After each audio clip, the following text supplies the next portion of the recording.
In behalf of Sons of Manila, I'm accepting this award.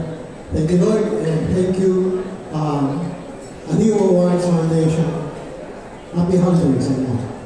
Thank you.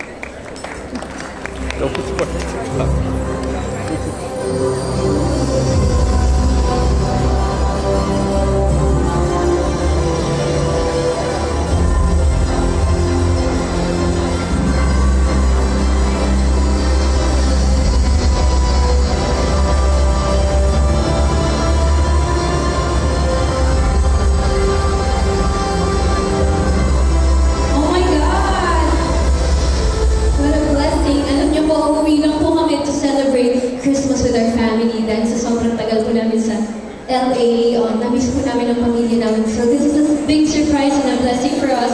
Thank you so much, Aliw Awards, for this recognition. Kahit na independent artist po kami, you still recognize us. So maraming salamat po.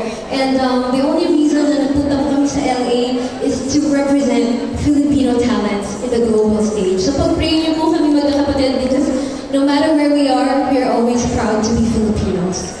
Congratulations to all the awardees. Kami mga kapatid ko. Thank you so much to Aliw Awards for this recognition.